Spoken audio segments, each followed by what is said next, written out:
Hello, good day everyone! Ngayon nga po ako ay mag-unboxing ng aking in-order sa Lazada. At syempre, ito nga po ay naglalaman ng Tecno Camon 5G. At syempre, in-order po namin ito sa mismong Tecno Mobile Store.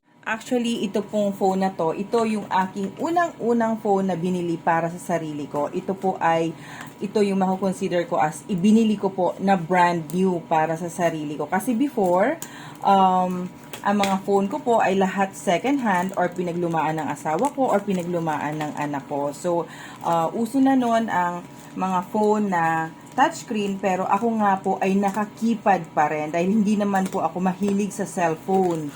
So, ayan nga po, i-open na po natin ang box ng Lazada na galing sa Tecno Mobile.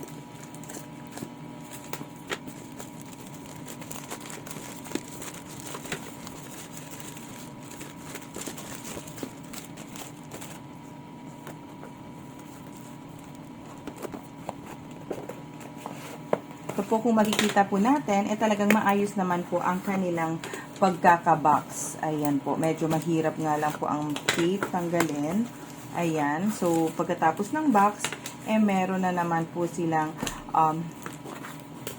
ito yung kulay black na talagang alam nila na safe talaga yung gadget sa loob. Lalong-lalo na nga po, syempre ito nga po ay mobile phone. So,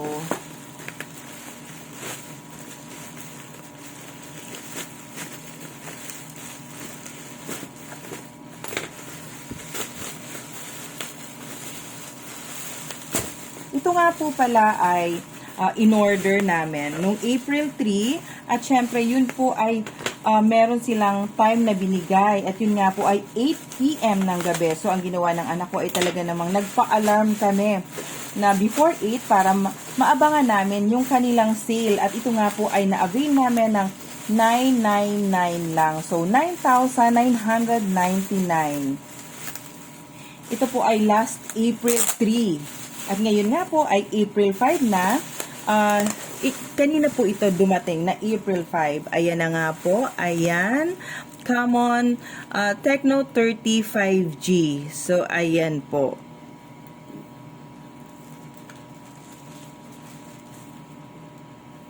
Ayan. Meron po sila talagang ang ganda ng pagkakabox.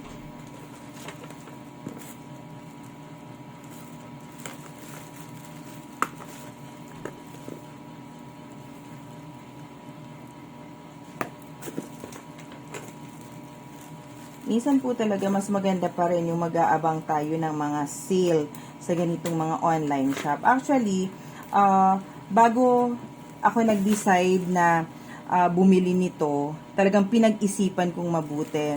Ito po kasing yung ginagamit ko na phone na pang video ko sa aking YouTube ay madalas na nga pong mag-hang. So kung napapansin nyo po, medyo may katagalan po akong hindi nakapagawa ng vlog, ng video, dahil wala nga po akong magamit na phone. Dahil ito naman pong isang phone na ginagamit ko, sira po or bali blurred na po ang kanyang front cam. So, nag-decide ako na bumili ng bagong phone. So, nung nag-decide ako na ganun, sinabi ko sa anak ko na kung pwede, anong phone yung pwede naming bilhin na medyo mura at maganda yung quality ng camera. At sa kanya nga pong pagsa-search, ito po yung na-search niya na medyo maganda nga daw po ang camera. At syempre, bago nga namin in-avail, tiningnan muna namin yung mga reviews. At syempre, pumunta kami ng mall para ma-check talaga namin yung kanyang camera. Ayan po, meron pa rin po siyang sealed, tape na naka-sealed. Nung pumunta po kami ng mall, nag-check po kami ng ganitong item. Ito po ay nagkakahalaga ng 12,000. Kaya nga po hindi naman ako nag-avail noon dahil kulang nga po ang aking budget. So, nung nag-sale naman sa online shop, nag-check yung anak ko, ito po ay nagkakahalagang 10,600. Ngunit nung nag-sale nga po, nung April 3, ito nga po ay na-sale na nila ng 9,999. So, almost 10,000. So, medyo 600 din po yung aking na-save. At ayan na nga po, tadan, Tecno. Ayan po. Ito po yung kasama sa kanyang box na free. Syempre, ang kanyang brochure nito, ang kanyang case, ayan, may case na. At syempre, ito na nga po, ang Tecno Camon 35G phone. Ayan po. Napakasaya po na at least sa ngayon, actually first time ko nga po na magkaroon ako ng sariling phone na brand new. So ito nga po, syempre gagamitin ko lang din naman po ito sa pag-video. At syempre backup na rin dito sa aking dating ginagamit na phone dahil medyo naghahang na nga po ito. So ayan po. Wow! So ayan po, bagong-bago. Ayan po, may kasama ring charger. Ayan, charger. Ayan po. So, ayan po. Kasama ng charger, ang amin nga pong pinili ay kulay black, yung color. At syempre, meron na rin po siyang kasamang screen protector. So, ayan po. So, lalagyan po natin to agad-agad ng screen protector para at least alam natin na safe ito sa mga gas-gas. So, ito na nga po ang aking Tecno Camon 30. Ito na po ang aking gagamitin sa aking pag-video. Upon reviews naman po, sinasabi nga po nila na talagang maganda po yung camera nitong Tecno Camon 30. So, matatry naman po natin ito. So, ito na nga po.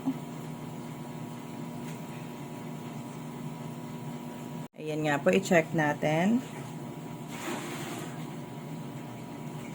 Ayan, Tecno Android.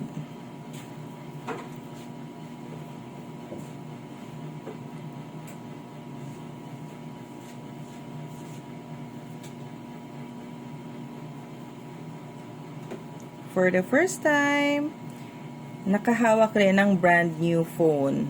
Syempre, noon naman, kahit may kakayanan tayong bumili ng phone, inuuna ko lagi yung tuition fee ng mga bata at syempre po yung aming pang-araw-araw na mga pangangailangan. Kaya talagang hindi po ako bumibili ng gadget noon.